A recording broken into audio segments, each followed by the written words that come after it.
요한계시록에 기록될 당시는 이 도미티안 황제의 통치 시간이었습니다. 이 도미티안 황제는요, 자신과 로마 제국에 대한 충성과 복종을 끌어내기 위해서 자신을 주님이자 하나님이다 그렇게 부르게 했어요. 엎드려 절하게 했습니다. 그리고 이를 반대하는 자들을 가차없이 잡아들여 고문하고 죽였습니다. 특별히 그리스도인들은 예수님을 주님이요 하나님이다라고 고백했고, 황제 숭배를 하나님께서 끔찍하게 여기시는 우상 숭배로 여겼기 때문에 이 도미티안 황제의 극심한 박해를 받아야만 했습니다. 자, 나눠드린 그 표를 보면은요, 로마 황제와 기독교 박해가 나와 있지요. 한 10번에 걸쳐서 대규모의 박해가 벌어졌는데요. 그 첫 번째가 뭐냐면은 바로 이 네로 황제의 박해예요. 이때 베드로와 또 바울 등등이 순교를 합니다. 그리고 두 번째 보면은 도미티아누스라고 나와 있는데 이때가 바로 요한계시록이 기록될 즈음이에요. 자, 이때 요한이 밤모섬에 갇히게 되어 요한계시록을 보게 됩니다. 그리고 쭉 내려오면은요, 5번을 보시면 마르크스 아우렐리우스라고 하는, 또 우리가 서점에 가보면 명상록이라는 책을 쓴 사람이 있는데 그 황제입니다. 황제. 기독교인이 아니고 이 사람이 황제에 있을 때 박해를 벌였는데 이때 주요 사건 가운데 폴리갑이라는 사람이 등장을 해요. 유명한 믿음의 선배인데 그분이 순교를 당하는 사건이 발생했어요. 1번부터 10번까지의 내용들을 여러분이 댁에 가셔가지고 좀 참고하시면 좋겠습니다. 그 이유를 보면은요, 참 여러 가지 이유들이 많이 나와 있잖아요. 그런데 결국에는요, 10번째 이후에 313년, 우리가 잘 알듯이 컨스탄티누스 그 황제에 의해서 이제 로마가 기독교를 국교화하고 기독교의 세계가 또 펼쳐지게 된 겁니다. 극심한 박해를 다 이겨낸 교회가 결국 승리하게 되는 그 이야기들이 나와 있는데 참고해 보시길 바래요. 자, 지금 우리가 보고 있는 이 요한계시록 당시의 박해는 2번에 해당합니다. 도미티아누스 그 황제 시기의 박해인데 로마 제국 전체에 있는 모든 교회들이 박해를 받았는데 특별히 이 소아시아 지역에 있는 교회, 사도 요한이 감독하고 있는 이 7교회가 굉장한 이 박해를 받게 되었어요.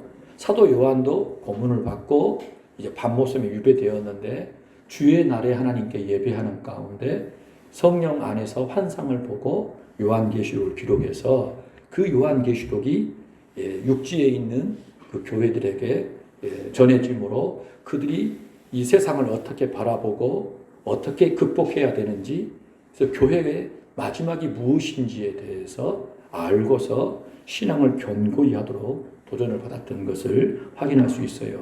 여러분, 시대마다요, 세속 권력을 세우신 분은 누구냐라고 할 때 하나님이십니다.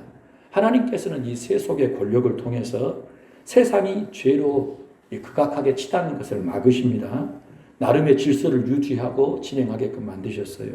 그런데 이 세상 권력, 세속 권력이 하나님께서 정해놓으신 자신의 한계를 넘어버려가지고 자신을 신격화한다던가 우상화하는 그러한 길로 치닫게 될 때 여러분, 주님의 교회의 안정과 번영을 위해서 역할을 감당해야 될 이 세상 권력이 오히려 이 교회를 박해하고 자신을 우상화해서 하나님을 욕되게 하는 길에 들어서는 일들을 하게 될 때 하나님께서는 참고 계시다가 반드시 심판하시는 것을 확인하게 됩니다. 그런데 이런 일들이요, 동서고금을 막론하고 여러분 역사 속에서 계속 반복이 되었다는 거예요. 여러분, 이 권력이라고 하는 것은요, 어떻게든 얻으려고 하죠. 그리고 얻고 나면 어떻게 합니까? 절대 놓으려고 하지 않아요.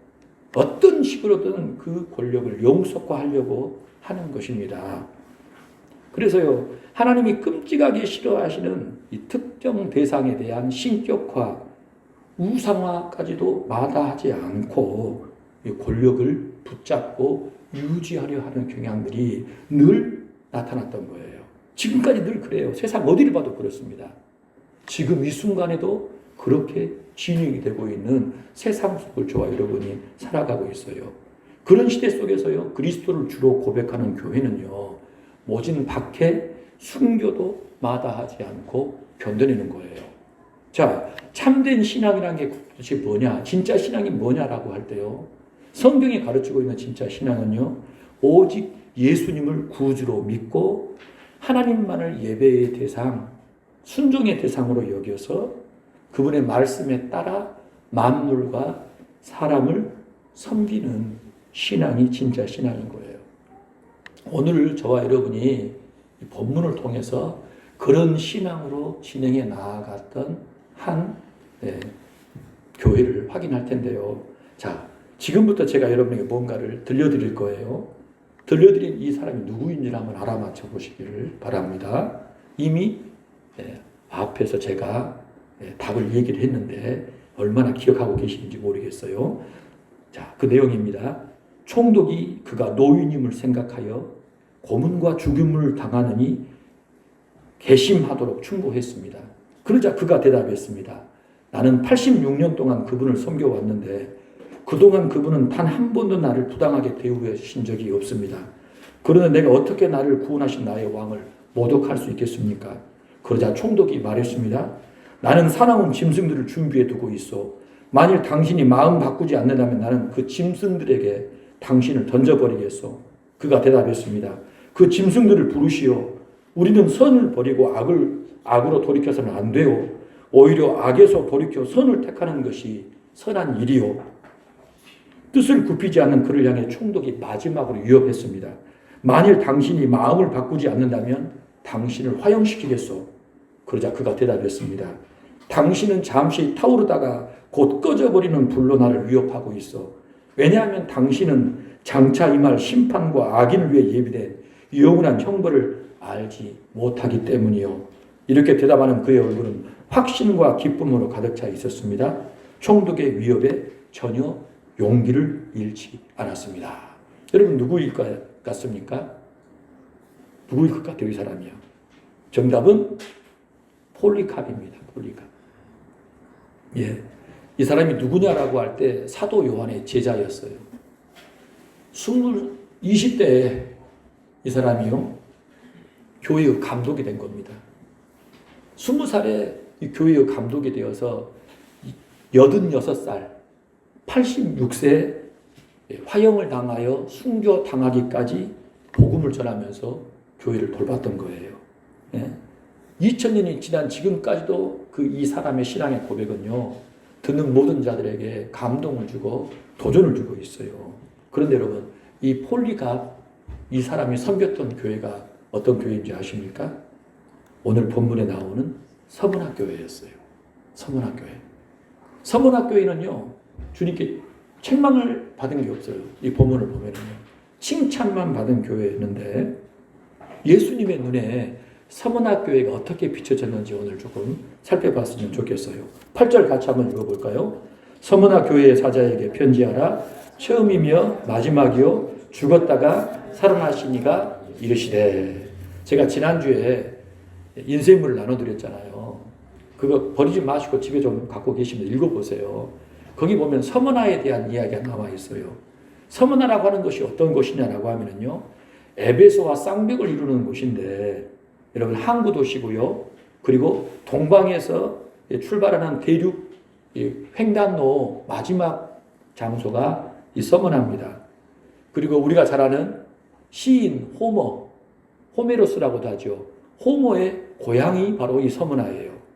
그리고요, 고대 세계에서 서문화는 아름답기로 가장 유명한 곳입니다. 오죽하면 해 아래에 있는 모든 도시 가운데 가장 아름다운 도시다라고 하는 그 평을 받았더랍니다.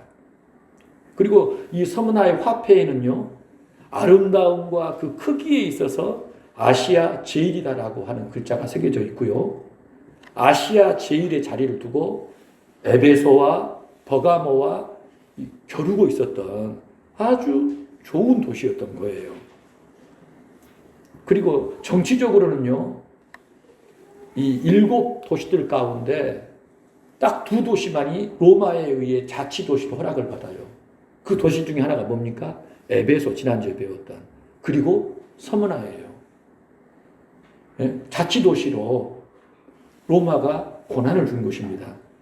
근데 이 나라가 왜 이 도시가 그러한 특혜를 받게 되었느냐라고 할 때, 기원전 195년경에 로마의 여신을 위한 신전을 건축했던 거예요. 최초의 도시입니다. 그리고요, 기원 후 26년에는요, 티베리우스 황제, 이 황제를 위한 신전을 또 건축한 겁니다. 그러니까, 로마의 여신이나 황제의 숭배에 있어서 둘째가라면 서러워할 정도로 앞장섰던 바로 이 도시가 서머나였던 거예요. 자, 그러니까요, 서머나라고 하는 것은 어떤 곳이냐? 아름다운 곳, 부요한 곳, 또 정치적으로 굉장히 유명하고 각광을 받는 곳, 황제의 숭배의 중심지였다. 그렇게 보면 좋을 것 같아요. 그런데 여러분, 이 서머나에 교회가 세워진 거예요. 예수 믿는 사람들이 생겨난 곳입니다.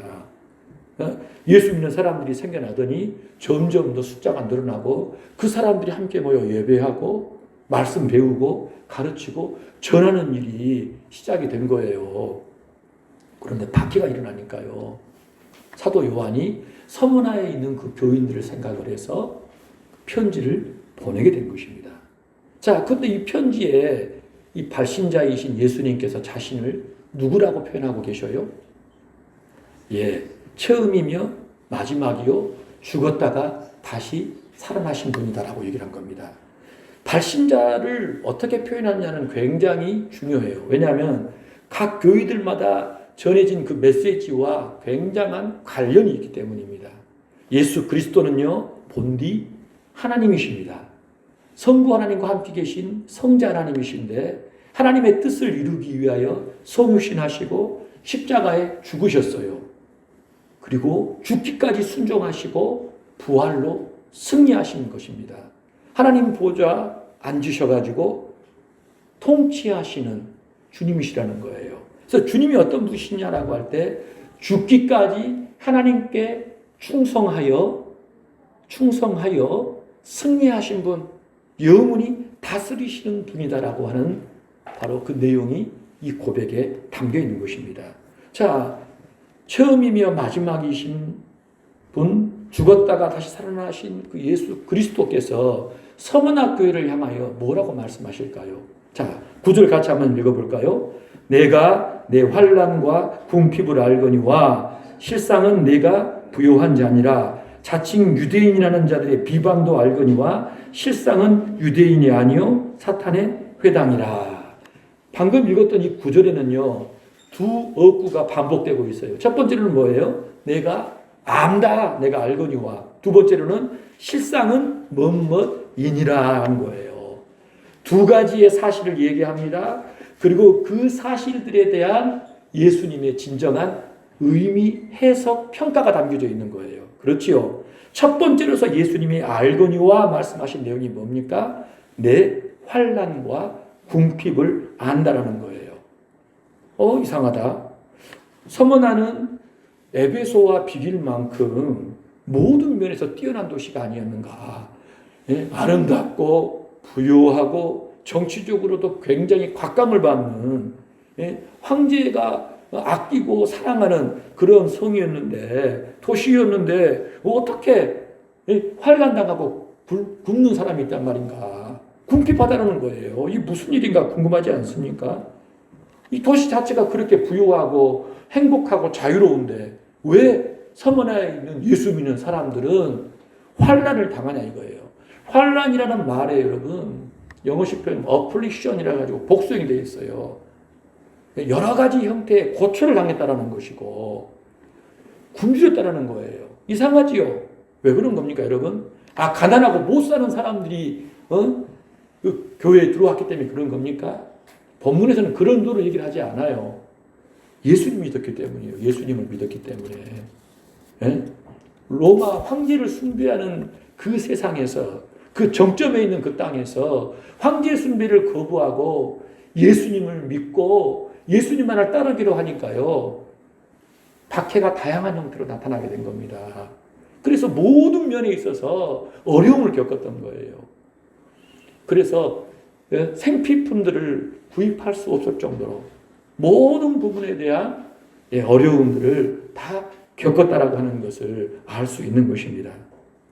예수님은 그 사실을 알고 있었어요. 예수님 믿기 때문에 이들이 겪는 환난과 궁핍함에 대하여 다 아셨어요. 그분을 믿고 따르는 교회가 푸대접은커녕 멸시를 당하고 억눌림을 당하는 그 사실들을 남김없이 다 알고 있었습니다. 그런 그들을 향하여 예수님 뭐라고 말씀하셔요? 실상은 부요한 자다라고 말씀하시는 거예요. 예수님 눈에 비친 환난을 당하고 궁핍 가운데 괴롭힘을 당하고 있는 서문화 교회의 모습은 부요한 자, 존귀한 자, 부족함이 없는 자, 그렇게 평가하고 계신다는 사실입니다. 여러분, 오늘 이 부분은 저와 여러분도 한번 생각해 봐야 합니다. 세상적으로 여러분 내가 모든 것을 품고 있고 누리고 있고 그 가운데 살고 있으면 주님도 우리를 그렇게 보실까요? 여러분, 아닐 수 있다는 것입니다. 세상이 세상의 관점으로 들여다보는 눈과 예수님이 그분의 관점으로 바라보는 관점은 다르다는 것을 알아야 합니다. 고린도후서를 함께 볼까요? 자, 같이 한번 읽어봅시다. 고린도후서 6장입니다. 예. 우리는 속이는 자 같으나 참되고 무명한 자 같으나 유명한 자, 죽은 자 같으나 보라 우리가 살아있고 징계를 받는 자 같으나 죽임을 당하지 아니하고 근심하는 자 같으나 항상 기뻐하고 가난한 자 같으나 많은 사람을 부요하게 하고 아무것도 없는 자 같으나 모든 것을 가진 자로다. 앞에 있는 말은요, 세상에서 볼 때 복음을 전하는 사도 교회는 그런 모습이라는 거예요. 속이는 것 같고 무명한 것 같고 죽은 자 같고 징계받는 것 같고 근심하는 것 같고 가난한 것 같고 아무것도 없는 자처럼 보인다는 거예요. 교회의 모습은요. 그러나 주님이 보실 때 교회는, 성도는 어떤 모습이라는 거예요. 유명한 자, 살아있는 자, 죽임을 당하지 아니하는 자, 항상 기뻐하는 자, 많은 사람을 부요하게 하는 자, 모든 것을 가진 자라고 말씀하시는 거예요. 아멘. 오늘 저와 여러분도 주님의 관점에서 자신을 바라보고 평가할 수 있어야 돼요. 세상 것 좀 못 가졌다고, 세상에서 좀 못한 위치에 있다고 코가 섰잖아 빠져가지고 살아서는 안 된다는 것입니다. 주님이 나를 어떻게 바라보시느냐가 진짜 나의 모습이라는 사실을 절대 잊어서는 안 됩니다. 아멘. 자, 두 번째, 예수님께서 내가 안다라고 말씀하신 내용이 뭐예요? 유대인들에 의해 당하는 심한 비방 겪는 걸 알고 있다는 것입니다. 이 유대인들은요, 스스로 우리가 유대인이다 그렇게 떠벌리면서 예수 믿는 그리스도인들을 공개적으로 비방을 했어요. 이 비방했다라는 말이 영어에서는 슬렌더라는 표현을 씁니다. 무슨 말이냐면요, 타인의 인격을 훼손하는 심각한 형태의 중상모략을 의미해요. 악의적인 중상모략. 공개적으로 악의를 품고 중상모략을 하는 이 못된 짓을 유대인들이 벌였던 거예요. 근데 유대인들이 한둘이 아니라 유대인의 회당이라고 하는 곳, 유대인들이 10명만 모이면 회당을 만들어요. 그 사람들이 그렇게 이제 예수님을 믿는 사람들에 대해서 저주하고 모략하는 못된 짓거리들을 했던 것입니다. 그런데 예수님은요, 그들에 대해서 뭐라고 얘기를 하셔요? 유대인들이고 겉보기에는 멀쩡하고 사회적인 지위나 위치도 있는 것 같고 재산도 있는 것 같은데 주님은 그들에 대해서 뭐라고 말씀하십니까? 사탄의 회당이라고 얘기하신 거예요. 사탄의 지도 아래 교육받고 움직이고 있는 사탄의 모임이라는 것입니다. 사탄이 유대인들을 앞잡이 내세워가지고 하나님의 교회를 박해하고 못 살게 구는 일에 사용하고 있다는 거예요. 여러분, 영적인 분별력을 갖춰야 돼요. 교회를 박해하고 예수 믿는 사람을 괴롭히고 중상하고 비방하는 사람들, 여러분, 그것을 그냥 있는 그대로만 볼 것이 아니라 누가 뒤에 조종하고 있다고요? 사탄이, 마귀가 그러고 있다고 말씀하고 계시는 거예요. 오늘 저와 여러분은 그런 분별력을 가져야 합니다. 사람하고 싸우면 돼요, 안 돼요? 안 된 거예요. 그 일 벌어져 가지고 그 일 때문에 그 사람하고 싸우는 것이 맞냐? 아니라는 거예요. 뒤에 조종하는 세력들이 있어서 불화살을 쏘고 있다라고 판단을 해서 기도해야 되는 거예요. 인내해야 되는 거예요. 그 너머에 역사하는 그 영을 향하여 대적할 수 있는 믿음의 태도를 붙잡아야 한다는 사실입니다. 자, 여러분 이렇듯 보니까요. 서문학교에 더없이 아름다운 자연 경관에 시인 호모의 고향이고 로마의 자치도시고 황제의 사랑을 한몸에 받는 곳이었는데 그곳에 있는 교회는요. 도시 사람들, 유대인들에게 멸시와 또 천대를 당하고 비방을 받고 있었던 것입니다. 여러분 그 교회의 현실이 그러했어요. 자, 그러면 이 서문화 교회가 앞으로 어떻게 될 것이냐? 예수님은 지금 이런 상황에 놓여 있는 교회를 향하여 어떤 말씀을 주실 것이냐가 궁금한데요. 10절 같이 한번 읽어볼까요? 너는 장차 받을 고난을 두려워하지 말라. 볼지어다 마귀가 장차 너희 가운데서 몇 사람을 오게 던져 시험 받게 하리니 너희가 10일 동안 환난을 받으리라. 네가 죽도록 충성하라. 그리하면 내가 생명의 반을 너에게 주리라.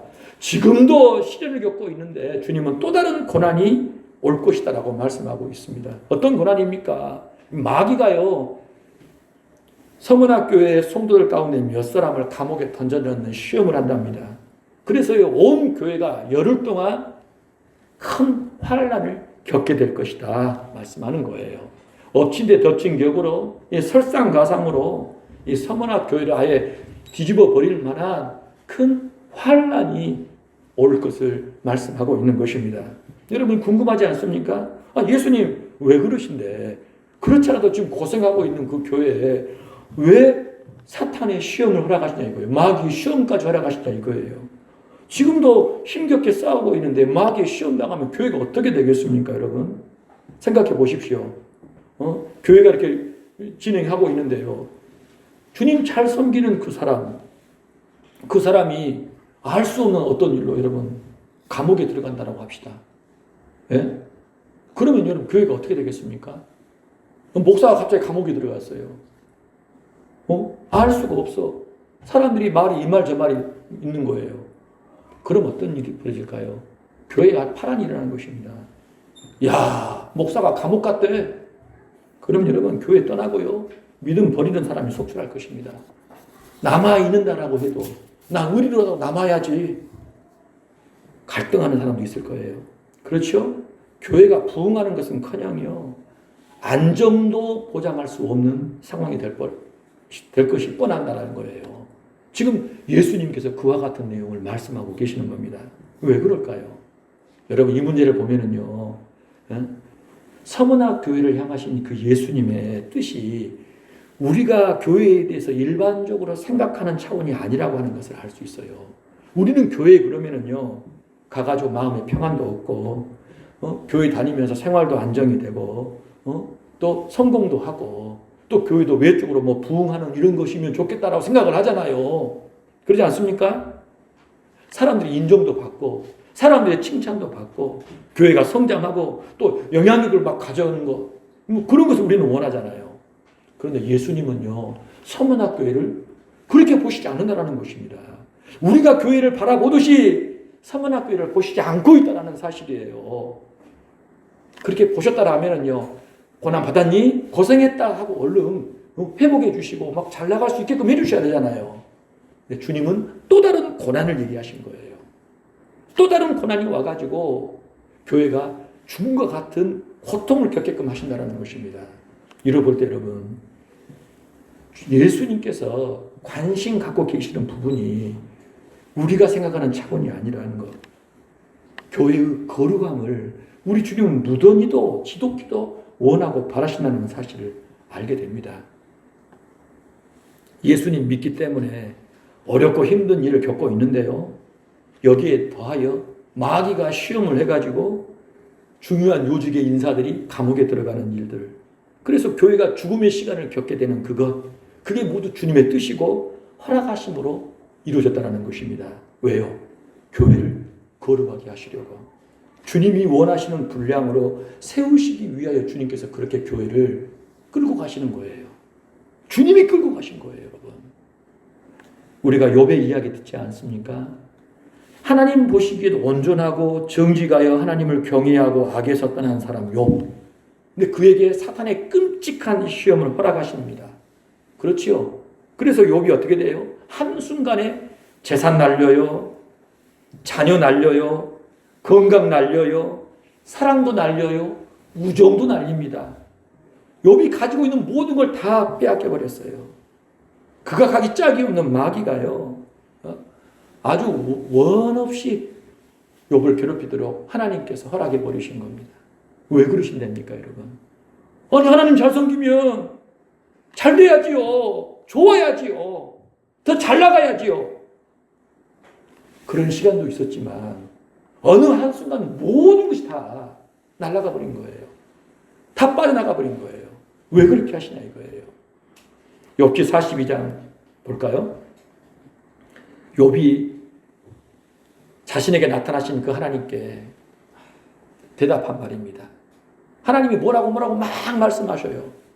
왜? 욥이 고래고래 악을 질렀어요. 나타나시라고. 나한테 대답 좀 해보시라고. 근데 하나님 나타나셔가지고 질문을 던지시기 시작합니다.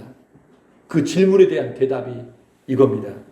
욥이 여호와께 대답하여 이르되 주께서는 못하실 일이 없사오며 무슨 계획이든지 못 이루실 것이 없는 줄 아오니 무지한 말로 이치를 가리는 자가 누구니까 나는 깨닫지도 못했고 스스로 알 수도 없고 헤아리기도 어려운 일을 말했나이다. 내가 말하겠사오니 주는 들으시고 내가 주께 묻겠사오니 내게 알게 하소서. 내가 주께 대하여 비록 듣기만 하였사오나 이제는 눈으로 주를 배웁나이다. 그러므로 내가 스스로 거두어드리고 티끌과 제 가운데에서 회개하나이다. 여러분, 재산, 자녀, 건강, 사랑, 우정 다 잃어버리고 이 고통 속에서 절규하는 욥이 마침내 하나님을 만나더니 이 토해낸 고백이 뭡니까? 귀로 듣던 하나님을 내가 눈으로 뵙고 통렬히 죄를 뒤집어쓰고 회개한다는 내용입니다. 여러분 놀랍지 않습니까? 내가 안 것, 내가 알았다고 믿었던 것, 그 모든 것은 다 가짜였다는 거예요. 진짜가 아니었다는 겁니다. 하나님 뵙고 나니까 엎드려서 하나님 앞에 철저하게 회개하는 자신만 남았다는 거예요. 여러분 고난 속에서요, 극도의 고난 속에서 욥은 이전과는 비교할 수 없는 거룩한 사람으로 하나님 앞에 세워진 것입니다. 주님께서 우리에게 도저히 이해할 수 없는 고난을 허락하신 이유, 내 상식으로는 내 이해로는 도저히 이해가 안 되는, 판단이 안 되는 그 고난이 우리에게 주어진 그 이유가 과연 무엇이냐라고 할 때 바로 여기에 있는 거예요. 고난을 통해서 하나님께서는 우리를 그분 앞에 순금과 같은 고귀한 존재로 빚으신다는 사실입니다. 참 신비하고 오묘한 일입니다. 하나님은 그 일을 행하시는 거예요. 지금 우리가 각자의 삶을 진행하고 있는데요. 하나님 내 삶이 왜 이래요? 왜 이래요? 하나님 내 삶은요. 그런 경우 없습니까? 있겠지요. 그런데 여러분, 이 삶 속에서 하나님은 나를 위하여 일을 행하고 계시는 거예요. 나는 이랬으면 좋겠는데, 이렇게 되었으면 좋겠는데 하나님 그걸 안 주시고 더 괴롭히십니다. 마음 아프게 하셔요. 무릎 꿇게 하시고 슬퍼하게 하셔요. 왜요? 나를 거룩하게 하시는 거예요. 내 안에 있는 불순물들을 제거하고 계신다는 사실을 기억하시길 바랍니다. 11절을 같이 함께 읽겠습니다. 귀 있는 자는 성령이 교회들에게 하시는 말씀을 들을지어다. 이기는 자는 둘째 사망의 해를 받지 아니하리라. 자, 예수님께서는요, 그분께서 진단하시고 고면하신 그대로 순종해서 믿음을 지킨 환난과 궁핍, 중상모략과 마귀의 시험으로 말미암은 투옥, 그 모든 것을 겪고 있음에도 불구하고 믿음을 지켜낸, 그리고 죽도록 충성한, 끝까지 충성할 이 서머나 교회를 향하여 약속의 말씀을 주셔요. 뭡니까? 둘째 사망의 해를 받지 않겠다라는 겁니다. 죽도록 충성하면 둘째 사망의 해를 받지 않겠다라는 거예요. 여러분, 죽도록 충성하라는 말이 무슨 말입니까? 우리는 뭐 순교 그러면 그 자체에 굉장한 의미를 두는데요. 순교보다 더 중요한 게 뭘까요? 순교하기 전까지의 과정입니다. 네? 아니 평상시에는 믿음도 엉망이고 순종도 안 하고 살더니 죽는다고 하니까 내가 죽으면 예수님 부인하면 나는 지옥 가니까 아유 믿음 지켜야지. 그런 차원으로 주님 서문학교에 말씀하신 게 아니에요. 순종을 하되 철저하고도 완전하게 충성을 하라는 거예요. 그래서 이로 말미암아 주님께 충성하고자 할 때 죽음이 왔어요. 죽음의 순간까지 닥쳐왔을 때도 어떻게 하라고요? 전진하는 겁니다. 주님을 위하여 주님의 가르침에 따라 죽는 순간까지도 멈추지 말고 충성하라는 거예요. 죽음이 오면 감당하고 전진하라는 것입니다. 그게 죽도록 충성하라는 거예요. 평상시에 안 하다가 죽을 때 정신 돌아서가지고 순교해가지고 순교자가 되는 그런 의미가 아니라는 것입니다. 아멘. 우리가 둘째 사망에 대해 배웠죠. 요한계시록 같이 한번 봅시다. 이 첫째 부활에 참여하는 자들은 복이 있고 거룩하다. 둘째 사망이 그들을 다스리는 권세가 없고 도리어 그들이 하나님과 그리스도의 제사장이 되어 1000년 동안 그리스도와 더불어 왕노릇하리라. 사망과 음부도 불못에 던져지니 이것은 둘째 사망 곧 불못이라. 같이 한번 읽읍시다. 누구든지 생명책에 기록되지 못한 자는 불못에 던져지더라. 누구든지 어린 양의 생명책에 이름이 기록되지 않으면 불못에 던져집니다. 누구든지 어린 양의 생명책에 이름이 기록되지 않으면 불못에 던져져요. 사망과 음부도 불못에 들어갑니다. 그 불못을 둘째 사망이다라고 했어요. 예수 믿는 사람은 한 번 죽고 2번 부활하고, 예수 안 믿는 사람은 2번 죽고 1번 부활한다라고 했습니다. 누구든지 어린 양의 생명책에 자기 이름이 없으면 그 사람은 불못으로 처박힐 것입니다. 요한계시록 21장 8절 같이 한번 읽어볼까요? 그러나 두려워하는 자들과 믿지 아니하는 자들과 흉악한 자들과 살인자들과 음행하는 자들과 점술가들과 우상 숭배자들과 거짓말하는 모든 자는 불과 유황으로 타는 못에 던져지리니 이것이 둘째 사망이라. 이 자리에 계신 모든 분들은 성경이 하나님 말씀을 믿으실 거예요. 성경이 뭘 증거하고 있습니까? 죽음 이후에 부활이 있을 것을 증거하고 있어요. 부활에 이르게 되면 최후의 심판대에 설 것을 말씀합니다. 최후의 심판대에 선 이후의 인생은요, 천국 새하늘 새 땅에 들어가든지 지옥 불못에 들어가든지 그렇게 증언하고 있어요. 여러분, 이게 사실이라고 믿는다면 여러분 어디를 가기를 원하십니까? 죽은 다음에 부활하여 심판을 면하여 새하늘 새 땅에 참여하실 것입니까? 아니면 예수 없이 살다가 죽어서 끝나서 부활하게 되어 불못에서 영원한 하나님의 심판을 받겠습니까? 여러분 정말 판단하셔야 됩니다. 성경의 모든 예언이 성취되었다는 사실, 이제 남아있는 게 뭐예요? 예수 그리스도의 재림, 그리고 재림 이후에 있을 일들만 남아있는 것입니다. 과연 그러할진데 나는 어떤 선택을 할 것인가?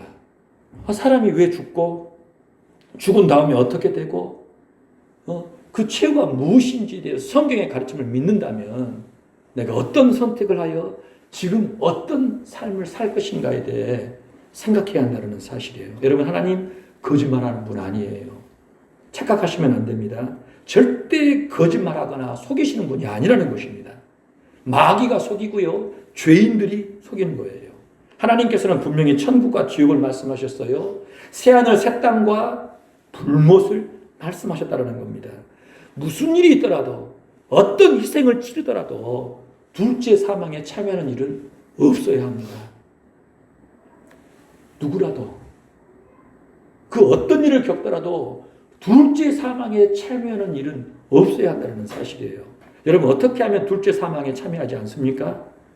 예수님을 자신의 구주로 믿고 부르시는 그날까지 그분의 가르침을 따라 살면 되는 겁니다.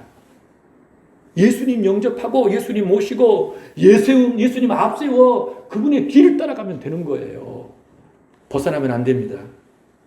어린 아이든지 나이 드신 분이든지 과거에 무슨 일을 했든지 간에 중요한 것은 예수님을 믿고 죄사함 받아 예수님이 가신 그대로 따라가는 인생만이 천국까지 들어갈 수 있다는 것이고 새하늘 새 땅에 참여할 수 있다는 거예요. 누구든지 어린 양의 생명책에 이름이 기록되지 않는 사람은 불못에 던져지더라. 내가 지금 예수를 믿고 있는지 믿고 있지 않은지 다시 한번 점검해 보실 필요가 있습니다. 주께 사랑하시는 성도 여러분, 오늘 이 말씀을 정리할까 합니다. 제가 이 말씀을 준비하면서요, 이런 생각이 들더라고요. 오늘 교회가 전하고 있는 예수님은 어떤 분이실까? 그걸 생각해 보게 됐는데요. 나눠드린 인쇄물의 그 뒷페이지를 보면 표가 하나 나와 있어요. 외국의 어떤 학자분이 정리하신 표인데 제가 한글로 바꿔놔봤어요. 두 예수님의 대조를 이루고 있죠. 현대의 예수와 성경의 예수입니다. 현대의 예수, 오늘날의 예수는 어떤 예수냐라고 할 때요, 오직 사랑만 얘기합니다. 사랑만 전하시는 분, 우리에게 건강과 부요를 주시는 분, 부정적인 것은 절대 말하시지 않는 분, 그래서 세상에 사랑하고 적극적으로 수용하는 분, 하나님의 뜻이 아니라 사람의 뜻을 존중하고 받들어 주시는 분, 그리고 사람에게 반대하는 것을 꺼려하시는 분으로 예수님이 사람들 사이에 이해되고 있는 거예요. 지금 나는 예수님이 이런 분이야, 이런 분이 아니겠어? 그렇게 생각하고 있다면 여러분 지금 잘못 생각하고 있는 거예요. 그렇죠? 자, 다음에 성경의 예수님을 보시기 바랍니다. 뭘 전하시는 분이에요? 하나님의 의를 전하시는 분, 하나님의 뜻을 전하시는 분이죠. 구원과 소망과 평안과 기쁨을 주시는 분. 그렇죠? 죄와 심판과 지옥에 대해 경고하시는 분. 세상의 미움과 멸시를 받으신 분이십니다. 그리고 성부 하나님의 뜻을 높이신 분이고요. 진리로서 세상에 반대하신 분이셨어요. 그런데 우리가 세상을 살다 보니까요, 하나님으로부터 점점 둔감해지고 멀어지다 보니까요, 우리 마음대로 예수님을 상정을 하고 그런 분위기를 원해요. 그러나 성경의 예수는 단단한 사실입니다. 그래서 이 본문 속에서 저와 여러분이 생각해야 할 중요한 문제가 무엇이냐라고 할 때, 우리는요, 예수님을 본받아 주님을 위하여 죽는 순간까지 충성하는 삶을 살아야 한다는 거예요. 교회의 승리가 뭐냐? 이 세상 속에서 교회가 승리하는 것이 뭐냐라고 할 때, 세상에 물질을 많이 얻고 자식이 잘 되고 안 아프고 건강한 것, 날이 가면 갈수록 더 외적으로 좋아지는 것이 교회의 승리냐라고 할 때 아니라는 겁니다. 그럴 수도 있고 아닐 수도 있어요. 진짜 승리는요, 예수님께서 이 땅에 오셔서 아버지 하나님께 죽기까지 순종하셨던 그 삶의 방식들을 본받아 그렇게 죽기까지 예수 그리스도를 뒤따라가는 것입니다. 죽음이 오면 죽음도 받아들여 부활로서 승리하는 것, 그게 교회의 승리라는 거예요. 그러한 자에게 우리 주님께서는 생명의 면류관, 왕관을 약속하여 주신 겁니다. 마라톤을 하면은요, 여러분, 완주해야 관이 씌워지는 거예요. 완주해야. 성도의 싸움, 믿음의 싸움은요, 죽어야 끝납니다. 죽기 전에 왕관 쓰는 법 없다라는 거예요. 내 삶이 어떠하든지 내 호흡이 닿는 그 순간까지 예수 그리스도를 본받아 그분이 걸어가신 길을 올곧게 쫓아가는 것, 바로 그 신앙이 우리 주님께서 서문학 교회에 요구하신 신앙이고 오늘 저와 여러분에게 요구하신 신앙인 줄 믿습니다. 예수님을 본받아서 죽는 순간까지 그분께 충성하는 신앙인 되시길 주의 이름으로 축복하고요, 믿음으로 승리하시는 이 한 주간 되시기를 축복합니다.